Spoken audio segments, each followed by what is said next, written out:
साफ्रोमबो बर'लेण्डबासिनो फैगौ 2023 मायथाइनि गोथार बरदिननि हामलायथि बावहरग्रोबाय आरो 2024 मायथाइनि गोदान बोसोरनिबो हामलायथिखौ हरबाय।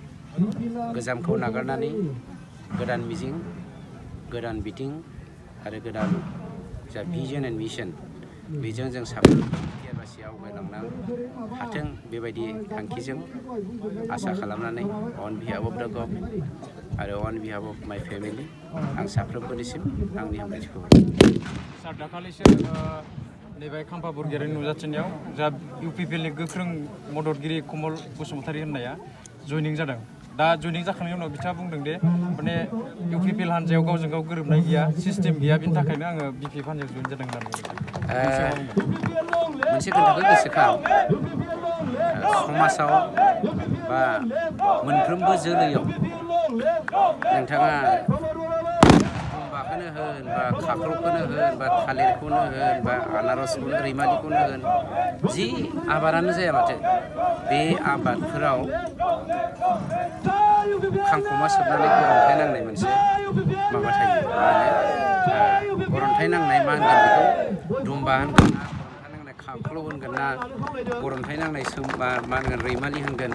बेफोरबायदि गरन्थाइ नांनाय मानसिफ्रा समाजखौ गुबुंले खालामनो नागिरो आरो बे गरन्थाइ नांखानाय बा बेगरखौ जोंथ' मालाबाबो गायाना आरो जोंनि समाजखौ जों गरन्थाइ नाङै समाज मोनसे दानो थाखाय मानव गेदेर प्रमद बर' बिथांनि दैदेननायाव जोङो दिनै नाजागासिनो दङ।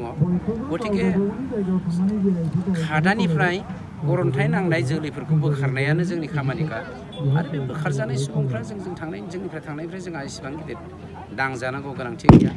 मानोना मानव गेदेर प्रमद बर' बिथांनि मावनाय दांनाय मिशन गासैखौबो मोजां मोननानै बड'फा UN ब्रह्मनि जा सानस्रि बे सानस्रिखौ मावफुंनायखौ दिनै 17 बोसोर आसा खालामनायनि उनावबो मोनैयाव दिनै बिथां प्रमद बर' आरो बिथांनि सरकारा जोंनि सरकारा जे मावबाय बेखौ मोजां मोननानै जाय दादगारि ओनसोलखौ गुबुंले खालामनो नागिरदोंमोन, गरन्थाइ गैयै जोलैखौ गरन्थाइ नांनाय जोलैखौ गायनानै दादगारिनि थासारिखौ गाज्रि खालामनो नागिरदोंमोन, बिथांमोन बायदि एरियानिफ्राय बेफोरबायदि एरियानिफ्राय 71 फेमिलिया बिपिएफनिफ्राय फैनानै दिनै इउपिपिएलआव थारमाने जोंनि माबायानो जादों गरन्थाइ गैयै गुफुं फिथाइफोरखौ जोङो बिनि जोलैफोरखौ माबानानै गायनानै बर' हारिखौ बड'फा उपेन्द्रनाथ ब्रह्म बिथाङा साननाय बायदिनो जोङो गेरेमसा हारि थानायनि थांखिजों गेरेमसा मोनसे जोलै नागिरनानै जों गायनो नाजा थांखि।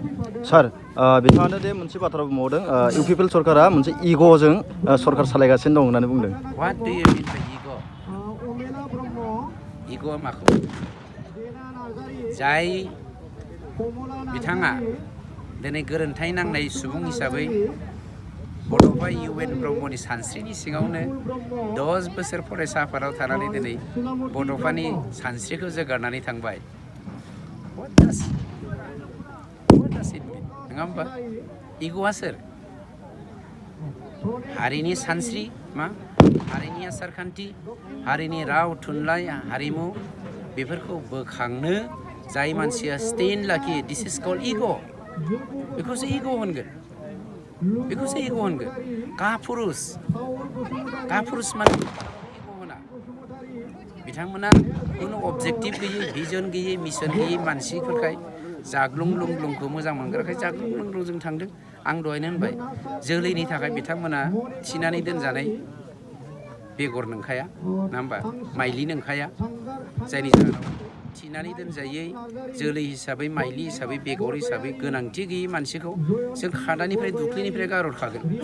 गतिके जोंहा साननांगौ जेबो गैया। बिटिआर सरकारा 3 बोसोर जानायनि उनावहाय बिसोर बुंदों बिटिआर सरकारखौ माने दादगारि एरियायाव जेबो हाबा मावाखै होनना बुंदों। दादगारि एरियाखौल' आं एगजामपोल होनोसै नोंथांनि मिडियानि गेजेरजों। बिटिआरनि 35 लाख मानसिफोरखौ आं बुंनो नागिरदों। दादगारियाव 17 बोसोराव हाग्रामाजों खाम्फाजों मोनथामल' दै लोंनो थाखाय रायजोफोरनो 33टा गामि दङ दै, 32टा। या हाउ मेनि? 33 villages here in दादगारि एरिया। बेवहाय बे 33 भिलेजाव बिथांमोना मोनथामल' दैनि दिप बरिं खालामनानै होदोंमोन, टिउबवेल। खिन्थु मानव गेदेर प्रमद बर' बिथांनि दैदेननायाव 14टा फरेस्ट डिपार्टमेन्टनिफ्राय टिउबवेल गायनानै होदो दिपरि आरो बेजों गामि नाङै गामि दैखौ माने मोनगासिनो दङ आरो बिनि अनगायैबो दाखालिसो मानब गेदेर प्रमद बर' बिथांनि दैदेननायावनो 20टा JJMनि दै साप्लाइखौ दा होगासिनो दं माखासेयाव सोलिगासिनो दं मा डिफारेन्स दङ नायदो 17 बोसोराव मोनथाम मानब गेदेर प्रमद बर' बिथांनि दैदेननायाव दादगारियाव 33 भिलेज दङ now how many got 14 no 14 and 20 24 34 मोनबाय माखासे फाराफ्रावबो मोनबाय गामि बारनानै फारायावबो मोनबावबाय गामि हिसाबै 33 दङ किन्तु फारा हिसाबैबो इनक्लुड खालामदेरनानै टटेल जों दा 34 मानसिनो दै लोंनायनि बेबस्थाखौ होबाय दिस इज द example whether we did or not